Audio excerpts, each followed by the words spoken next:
WTVM News Leader 9. Sports Overtime. College Football Saturday. Sponsored by your local Chevy dealers. Now, here's Tony Reese. Good evening and welcome back for another season. We're talking another edition of College Football Saturday, and you already know we're talking Alabama, Auburn, and Georgia, and many more. Man, oh man, were there some interesting ones tonight. Well, without further ado, let's go ahead and get into it. Now, we start off with the Alabama Crimson Tide taking on the Florida State Noles down in Tally, Bobby Bowden Field at Doak Campbell Stadium. Tide striking early. Ty Simpson finding his guy Josh Cuevas in the end zone, making it 7-0 Bama. But hey, FSU quarterback Tommy Castellanos, the transfer from Boston College, quick to respond, breaks off for a 9-yard run and a touchdown. It'd be tie game 7-7. Noles picking up again. This time Castellanos finds Makai Danzy on the option. It'd be a 32-yard run. They jump up 14-7. And then the Noles just seeming to be too much on the day for the Alabama Crimson Tide. Castellanos hands off to Gavin Sawchuk, who was able to power it in on a 14-yard touchdown run. 31-17 FSU at the time. FSU wins, and as you saw earlier, the Noles faithful storming Doak Campbell tonight. Boy, following that debacle, Sports Leader 9's Drew Pavon has the recap from tonight's matchup. Let's check it out. 22's the number. That's the amount of consecutive wins the Alabama Crimson Tide have had on season openers since 2001. That streak came to an end today at the hands of the Florida State Seminoles as they fall to the unranked Noles 31-17 here in Tallahassee. You know, we talked in the locker room. There's no excuse about what happened. We step on the football field. They step on the football field. And we got to play ball. We got to play our style of ball. And, last year isn't this year. And it's going to be an uphill climb for us, but you can't think of it in the big scope of things. You got to focus on the moment. And the next moment is what happens tomorrow. It was the first career start for Ty Simpson, and it wasn't too impressive. He finished with over 250 yards and 2 touchdowns, but it was the inconsistency that led to the offense not truly being able to put together competent drives, especially in the red zone. I think that we got a little complacent and, thought that we won in the first drive, and that's not how it is. Credit to those guys. They played hard for 4 quarters, and we kind of took it for granted. So, we got to sit here and finish drives, like the first drive, no negative plays, and just got to keep going. Well, you got to understand that there's got to be a competitive stamina. It was a long drive, the first one, and it was hard work. You had to execute. You had to make some big plays. You did it. Now you got to go back out there and you got to do it again. You got to stack play after play after play. Not going to live in regret. We got to go fix it and be better because of it and evaluate the film and move on. Well, when the clock hit 0 here at Doak Campbell Stadium, the stands emptied and the Noles fans swarmed the field as the Alabama Crimson Tide suffer a Week 1 loss. It's the 4th loss for Kalen DeBoer in just 14 games in his tenure at Alabama as the Tide lose to the Noles 31-17. Well, that's going to do it from here in Tallahassee. I'm Drew Pavon, WTVM Sports Leader 9. Still ahead, we take the time to spotlight quarterback Gunnar Stockton and the Georgia Bulldogs, as well as the Auburn Tigers, who faced off in Waco on Friday against the Baylor Bears. Stick around. More College Football Saturday headed your way. Welcome back, everybody. We have even more college action ahead. We find ourselves over in Athens. Let's get into it.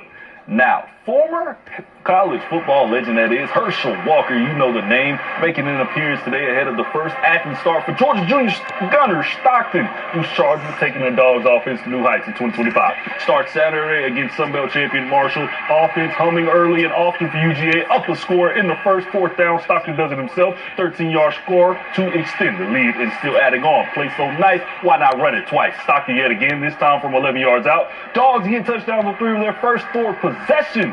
Led 24-0 at the break. Then we find ourselves in the 3rd quarter. Gunnar adds on through the air. New addition Zachariah Branch has a lot of space and knows what to do with it. We're talking 47-yard pitch and catch. Georgia puts up 45 unanswered before Marshall breaks up the shutout. 32nd straight home win for the Dogs, longest home winning streak in SEC history.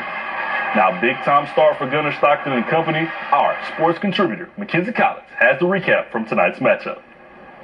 Hey, thanks, Tony. Well, the offense scored on every trip to the red zone, and the defense stood strong. Now, following that blowout win, I asked head coach Kirby Smart on which group he was impressed with more. Take a listen. I don't know. I don't know. It's hard to measure. That team was outmatched. We were better than them, but we did what we had to do, and we converted some fourth downs to help loosen things up and give us some breathing room and play some guys. Offensively, the Bulldogs had 239 yards on the ground, led by the QB1 himself, Gunnar Stockton. Not only did he run in 2 touchdowns, he threw 2 more, including one to the USC transfer, Zachariah Branch.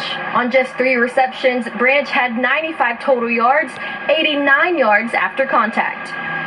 Explosive plays are something that's really important for our offense. We always talk about having explosive plays and things like that. So whenever we get the opportunity, we know we have a lot of good playmakers on the team. So whenever we get the opportunity, just capitalizing on every opportunity we get.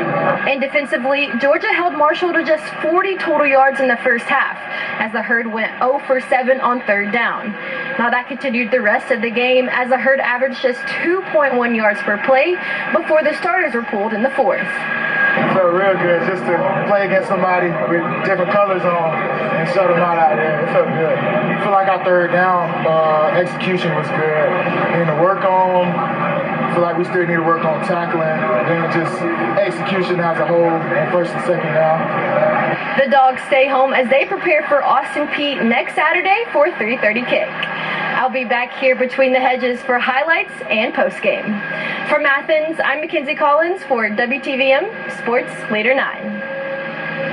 Big time game there. Well, it was a big game for Hugh Freeze and the Auburn Tigers Friday night in Waco, Texas. Auburn facing Baylor in an SEC Big 12 matchup to open the season. After a 5-7 season last year, Freeze and his staff needed to show how much this roster improved from last season, and it did so. In their quarterback transfer, Jackson Arnold, call him Jackson Legs, 16 carries for 137 yards and 2 touchdowns. He was 11 for 17 with 108 yards in the air, but it was really the ground game in general that won Auburn the game last night. 307 total rushing yards, and running backs Damari Austin and Jeremiah Cobb, both with a touchdown. Auburn goes on to win it 38-24 and won its 9th straight season opener. Here's head coach Hugh Freeze following the win.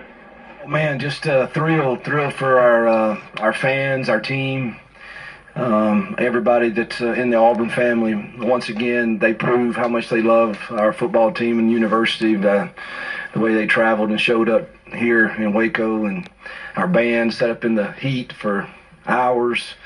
I was worried about them passing out. I told one of our assistant ADs that let's ship them some water up there. But just thankful for our Auburn fans.